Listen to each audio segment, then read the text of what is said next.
आज 15 ऑगस्ट हे स्वातंत्र्य व्हायला जवळजवळ 81 वर्ष झाले. आपण पाहू शकतो की हे जे आनेर मध्यम प्रकल्प आहे, या आनेर मध्यम प्रकल्पाला जे शाखा अभियंता आहेत PB पाटील यांच्या संकल्पनेतून हे जे आनेर मध्यम प्रकल्पाचे जेवढेही दरवाजे आहेत, जे 10 दरवाजे आहेत, त्या 10 दरवाजांना तिरंगाची रोषणाई या PB पाटील साहेबांनी एक आकर्षणाने येणाऱ्या पर्यटकांचं लक्ष वेधलं.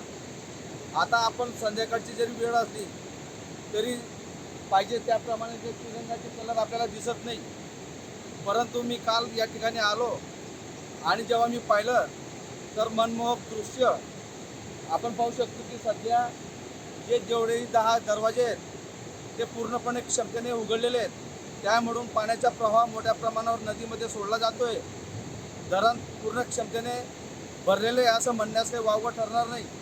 कारण की 15 ऑगस्टच्या आदल्या दिवशी जी विद्युत रोषणाई या आनेर मध्यम प्रकल्पामध्ये जे संबंधित अधिकारी आहेत यांच्या संकल्पनेतून जी लावण्यात आली ती खरोखर वाखाणण्याजोगी आहे. कारण की जे पर्यटक येतात, शिरपूर असेल, जळगाव असेल, धुळे असेल, या ठिकाणी मोठ्या संख्येने या ठिकाणी पर्यटक हे आनेर मध्यम प्रकल्प पाहण्यासाठी येतात. कारण की हा प्रकल्प पाहण्यासारखा आहे. सातपुड्याच्या पायथ्याशी असल्या कारणाने मोठ्या प्रमाणावर इथं पाणी येतं. नद्या नाल्या या प्रकल्पाला जुळतात. म्हणून हा प्रकल्प पर्यटकांसाठी लक्षणीय ठरतो. आपण पाहू शकतो की सध्या पावसाळा जरी सुरू असलेला तरी सध्या पावसाचे दिवस जरी असले परंतु पाऊस थांबला आहे. परंतु पाण्याचा जो प्रवाह आहे तो थांबलेला नाही. तो मोठ्या प्रमाणावर विसर्ग या ठिकाणी सुरू केलेला आहे.